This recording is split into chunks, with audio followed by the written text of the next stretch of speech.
At the age of 19, Mr. Nguyen was a clerk with the civil administration in Can Tho province.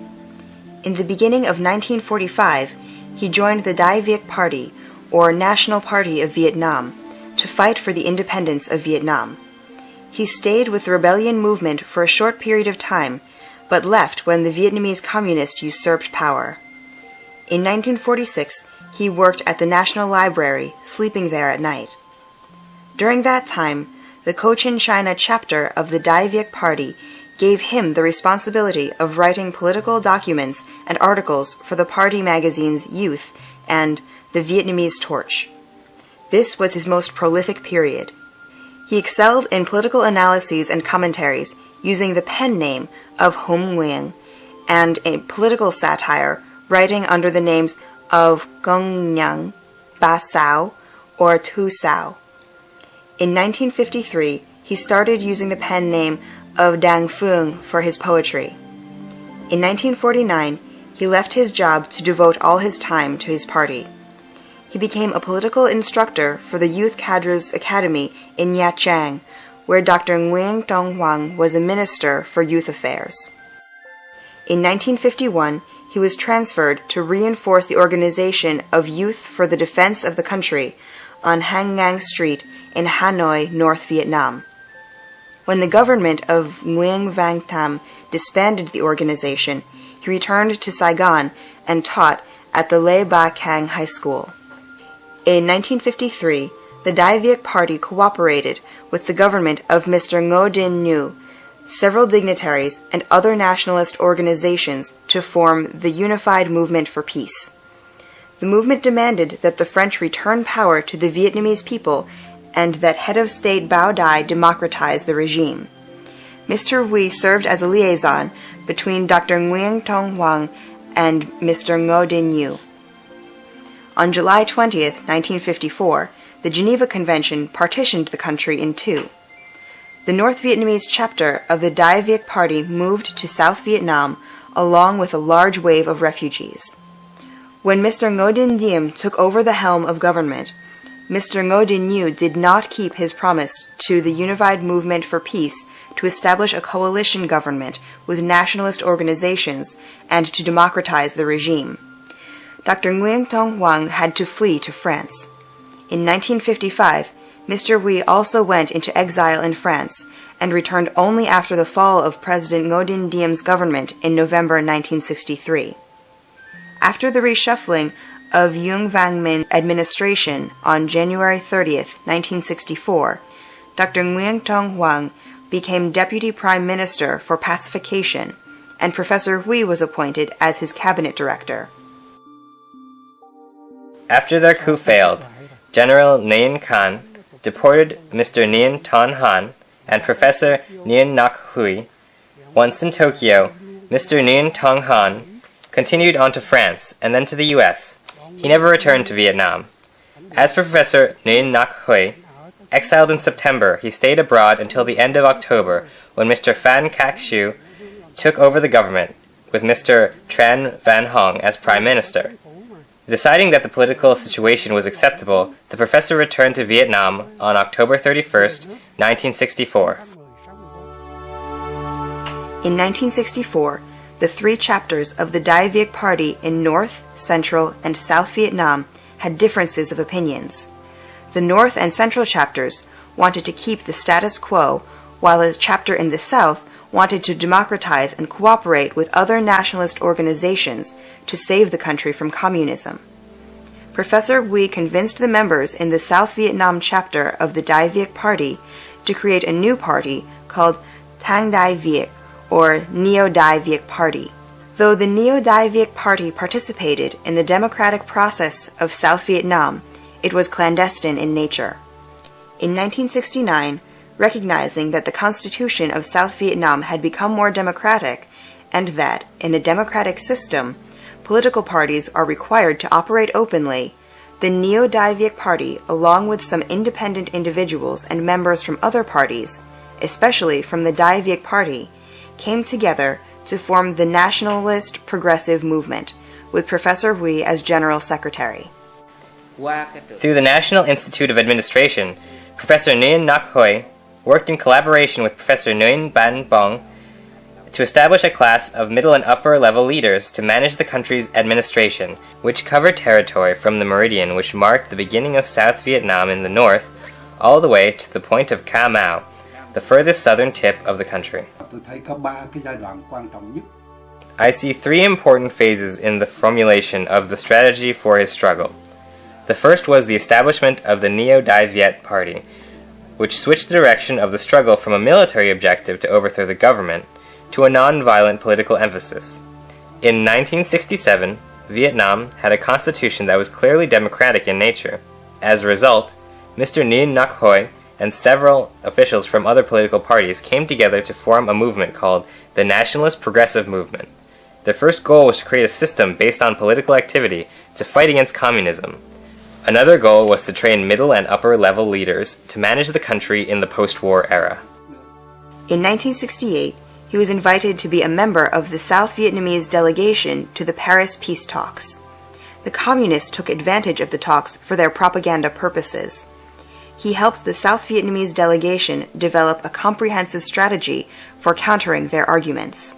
During that time, he also made many trips throughout Europe to present updates to Vietnamese expatriates about the overall situation and the position of the South Vietnamese government.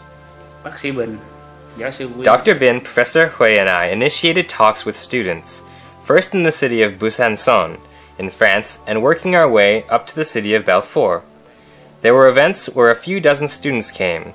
In Mulhouse, we had over 80 students, and then in Strasbourg, we had about 200 attendees. After that, we went to Nancy, and then returned to Paris. In 1973, he was invited to join the South Vietnamese delegation at the La Salle St. Cloud discussions with the Communists. He remained in France for only a few months and then returned to Vietnam. Prior to 1975, Professor Huy had toiled tirelessly for the welfare of his country, earning the trust of the Dai Viet Party and holding key positions in the party. Once overseas, in the early years following the fall of South Vietnam, he tried to infiltrate back into Vietnam and make contact with his former brothers-in-arms. After realizing that this approach was not feasible, he changed strategy. His new plan consisted in addressing head-on the issues of human rights and democracy among the Vietnamese expatriates to build their political awareness and to help change the view of the world from acceptance of the events of April 30th, 1975 as a historical fact to a view of the event as a calamity for the Vietnamese people and a matter of conscience for the world. In 1981, together with the other members of the Nationalist Progressive Movement and many other independent dignitaries, he formed the Alliance for Democracy in Vietnam and was elected chairman of the Central Executive Committee of the Alliance. The Alliance has made contact with a number of people remaining in Vietnam. Professor Hui never raised the issue of political parties in the Alliance for Democracy in Vietnam, so it attracted many people from the army and from other parties who joined in as members of the Alliance. I must say that, at the time, the Alliance for Democracy in Vietnam was a very large and powerful organization, with strength, solid financial backing, and membership participation from the intellectual elite. For example, the founding board members included Professor Dr. Tran Van Do, Mr. Vu Quoc Thuc, Professor Nguyen Ngoc Hoi, Vice Admiral Chung Tang Kang, Mr. Nguyen Van Ai, and myself for a total of 6 people. In my opinion, in the years following its inception, the Alliance for Democracy in Vietnam was very strong, and all its members worldwide supported and approved the path that Professor Hui had delineated for the organization. The fact that Professor Huy was successful in establishing such a structured organization as the Alliance is a spectacular feat. He did so right at a time when the circumstances demanded a strong network overseas to support and finance operations within Vietnam. He traveled throughout the world to recruit new members, organize and train them, and establish local chapters. Starting with casual discussions in Germany and establishing one of the first strong chapters in that country, He then moved on to the US, Canada, Australia, and other Western European countries. The house of Mr. Nguyen Vang Thai in Garden Grove, California, played an important role. The friendship between Mr. Thai and Professor Hui spanned over half a century of our stormy history. There, Professor Hui lived, greeted guests into the wee hours, discussed important issues, and worked. It is there that the alliance took shape and the magazine People's Basic Freedom was born. He emphasized over and over with his cadres that in this struggle, no one individual or organization can do it alone. Instead, it must be an all-out effort involving all willing participants.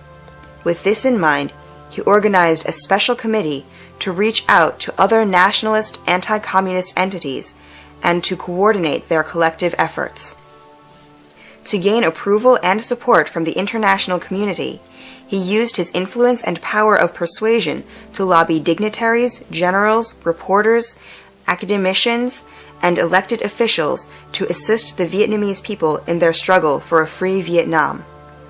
This effort led to the creation of the International Committee for a Free Vietnam.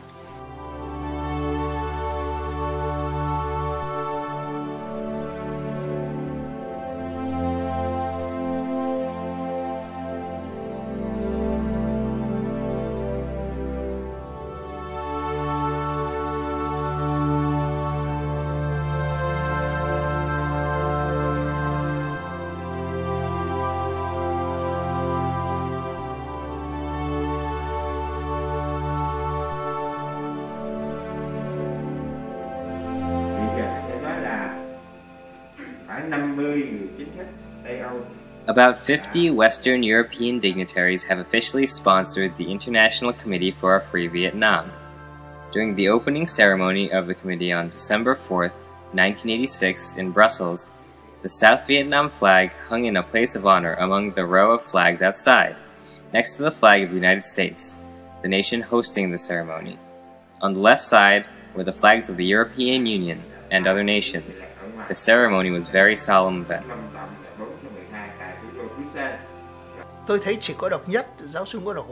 I believe that Professor Ngoc was uniquely qualified to create the International Committee for a Free Vietnam. He traveled throughout the world to France, Germany, Belgium, Canada, Australia, and the United Kingdom, meeting with people individually to invite them to participate in the International Committee for a Free Vietnam. It is very unfortunate that after his death, the committee no longer remained active, because we did not have anyone with the stature of Professor Ngoc to maintain the unity of thought and action for the committee. It is a regrettable fact, and I think that in the future, if we are to succeed, we must find a way to rebuild a committee similar to Professor Ngoc's. When I saw Professor Hui, I was very happy. I congratulated him on his good health, but he replied, "You may not know, but I was near death." I was surprised and asked him why. The professor said, "You know, I was ill and was hospitalized. I was very weak. But then, out of the blue, Paul Venkerhoven from Brussels called me and told me to make plans to go to Belgium for the opening ceremony of the International Committee for a Free Vietnam. I was so happy. I asked my doctor to discharge me from the hospital, but the doctor refused. He told me I was too weak and that I would die if I left the hospital. But I replied that even if I died, I had to go." The Canadian chapter of the International Committee was created and officially opened on December 9, 1989, on the floor of the Canadian House of Commons, with 3 members of Parliament as co-chairmen: David Kilgour, David Walker, and Howard McCurdy. The U.S. chapter was created on November 6, 1992, with Congressman Robert Dornan as first chairman. The Australian chapter had its opening ceremony on October 15, 1992, in Canberra, with 3 co-chairmen, Representatives Ted Grace and Philip Rudock, and Senator Jim Short. On May 2, 1995, the International Committee held its first international conference on the U.S. Senate floor. On April 24, 1996, the International Committee held its annual meeting on the floor of the U.S. Senate and, at the same time, participated in a political conference organized by the Alliance for Democracy in Vietnam. At the request of the participating member organizations, the International Committee passed a resolution to push actively for the democratization of Vietnam. In an interview on April 18, 2007, Member of Parliament David Kilgore shared his feelings about Professor Huy. The creation of the International Committee for a Free Vietnam is a huge accomplishment of Professor Huy, which not everyone could have brought to fruition. Through this organization, many nations have become friends of the Vietnamese people. Mr. Vankerhorn came to California and stopped by my house. He told me, "Though I am a foreigner, I love Vietnam and want to fight for Vietnam." You can well imagine how difficult it has been for me to call renowned dignitaries over the phone and invite them to join the International Committee, but I am willing to make that sacrifice because of my personal affection and respect for Professor Huy and my love for Vietnam. In addition to his activities with the International Committee, Professor Huy also reached out to government dignitaries, especially former President Richard Nixon and President George H.W. Bush, asking them to pressure Communist Vietnam to respect human rights as a precondition to establishing diplomatic relations or providing economic assistance.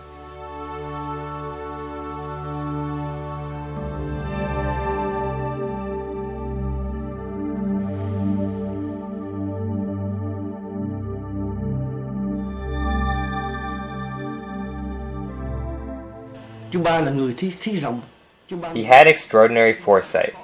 He believed that he had many students or comrades within the National Institute of Administration and among officers in the Army. As a result, together we established the private business college of Minh Tri, and he assigned me to the direction of the school from the end of 1974 until the school's demise in 1975 when the country collapsed. If that program had succeeded in future years, we would have formed trained cadres, party members, and comrades in the spheres of business activities to help in the development and economic growth of Vietnam. The doctrine of the nation's survival is a system of philosophical and political thoughts which Mr. Truong Tu An, a revolutionary thinker and leader, published on December 10, 1938. In 1939, Mr. Truong Tu An published a statement establishing the Dai Viet Party with the doctrine of the nation's survival as the theoretical foundation for the revolutionary struggle to bring independence to Vietnam, which at the time was under French colonial rule. Mr. Nguyen is one of the followers who continued in Mr. Truong Tu An's footsteps. His major contribution was to systematize and further develop the doctrine of the nation's survival into a scientific doctrine to counter the doctrine of international communism. Professor Nguyen Hui's two-volume set of The Doctrine of the Nation's Survival was published in 1964 in Saigon and was reprinted in July 2006, its first publication overseas. The professor wrote volumes on the subject of the democratic rule of law and about the doctrine of the nation's survival. In addition, he has written many books about the democracy for Vietnam. Democratic rule of law is the participation of all citizens in the political process, and the rule of law means that the law must stand above the individual, never the individual above the law. This law is the law as decreed by the will of the people. In regimes abiding by the rule of law, anyone, even the president, who violates the law must be punished under the objective eye of the law. As he observed Western societies, nations with stable political systems, and with truly prosperous economic development, the professor found that only a regime under the democratic rule of law can bring stability to Vietnam. I think the understanding of Yang Tap Shin Tong as a cultural theory, as a political theory, is valid today and will be helpful to the Vietnamese in the future. Now, the concept has two parts. One is Yang Tap, which is the concept of the people, the nation, the group, the cultural tradition, what is unique and special to Vietnamese that makes them different from Chinese, Cambodians, Americans.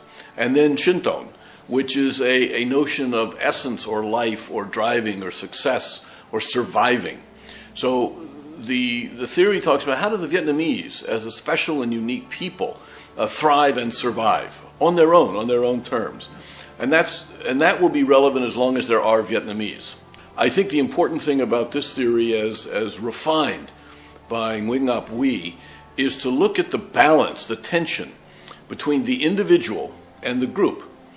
All political theory, all cultures deal in some way with the individual and the group. Which is more important? Who should give in to whom? Should the individual be subordinate to the group, or should the group back off and let the individual do whatever he or she wants? I think the understanding of Yungtap Shinton, as refined by Professor Wee, focuses in on the individual as shaped by the group. So there's a kind of a dialectical tension, if you will, where you need both. And I was always struck by their tremendous similarities between this vision and the Western vision of American constitutionalism in John Locke, which is why I felt that it was so easy for the Americans to support Professor Wee and the Tung Dai Viets, and it was easy for them to work with the Americans, because in both traditions we want to develop the opportunity of the individual. And then I think Yungtap Shinton will be the most appropriate political theory. While researching the institutions of various countries through the two world wars and the relationship between the superpowers and weaker nations, especially the situation in Austria and Switzerland, Professor Wee developed and proposed the following policy. In order to escape from the control and manipulation of the major powers, Vietnam must pursue the status of permanent legal neutrality. To achieve this policy, the Vietnamese people must participate in the struggle to free themselves from the communist yoke, and then must actively protect their independence, their territorial integrity, and their status of neutrality. This neutralization implies that Vietnam would be organized as a liberal democracy, but must adhere to the status of permanent legal neutrality as in Switzerland, with the approval of and guarantee from the superpowers. He died just after the collapse of the Berlin Wall and the collapse of communism, and he knew that communism was dying in Vietnam. He knew that the struggle of the Vietnamese people against the communists would be successful. The communists had not been able to obliterate Vietnamese traditions, Vietnamese nationalism. And they might be powerful for a while, they killed a lot of people, they're very cruel, but in the long run they're defeated. So I think the issue of Vietnam standing equidistant today in a post-communist world applies to China on one side and America on the other. And perhaps Professor Wee's concept can be used in order for the Vietnamese to balance the ambitions of China on one side with an alliance with America, but not getting so close to the Americans that the Chinese become fearful and use that as an excuse to take over Vietnam.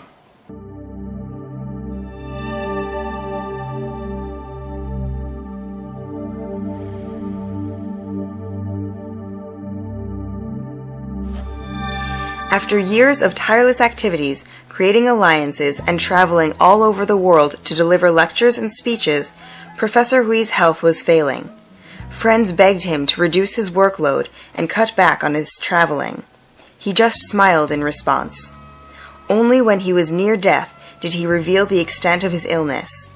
He had been diagnosed with cancer in 1982. Over the years, the tumor spread from his tongue to his throat and metastasized throughout his entire body.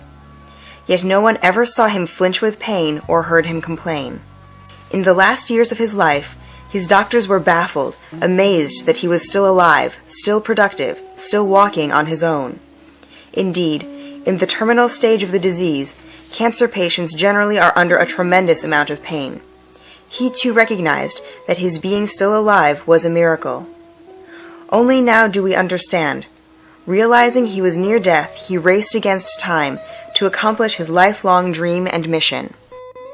Against his doctor's orders, in mid-July 1990, he flew from Boston to Europe as planned to attend the World Conference of the Alliance for Democracy, organized in Holland.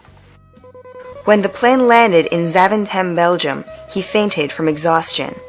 When he regained consciousness, he asked the ambulance to bring him to the airport terminal to wait for his friends to pick him up, instead of taking him to the hospital. He was taken to the house of Mr. Nguyen. There, a doctor gave him a thorough exam.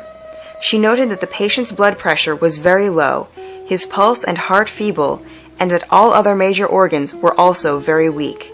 To alleviate his condition, she recommended intravenous feeding. For such treatment to be done at home, however, the health regulation in Belgium required a blood test and other rigorous procedures. Therefore, as an emergency remedy, the only solution was an injection with fortified medicine. His friends made arrangements to bring him to Paris, where the conditions for medical treatment would be better than in Belgium. Furthermore, he had important meetings in Paris scheduled for Saturday, July 21st, 1990. There, 2 Vietnamese doctors took turns caring for him. His body was near collapse. Several times they had to interrupt the IV transfusion because he was too weak. When he felt a little better, he started receiving visitors and leading the meeting of the European chapter of the Alliance on the spot to prepare for the World Conference scheduled for August. Realizing that his medical condition was critical, however, the doctors suggested taking him back to the U.S. for treatment. On Saturday, July 28, 1990, doctors kept him on the IV transfusion, but this time they were not successful. His veins had collapsed completely. He could not even drink a bit of ginseng tea. His breath became shallow, and he slowly lapsed into a coma.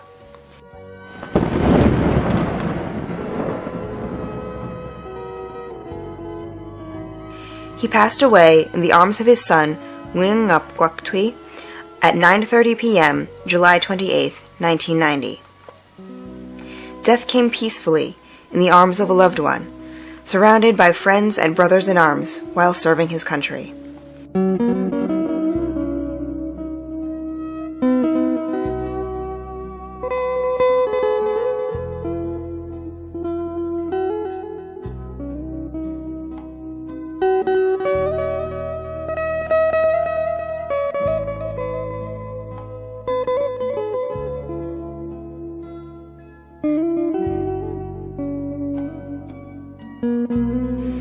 The beacon no longer shined brightly.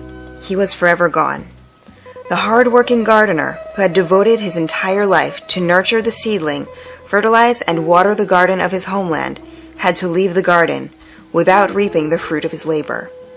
He leaves behind a rich cultural and political legacy, the political organizations which he founded, and a political agenda still unfinished.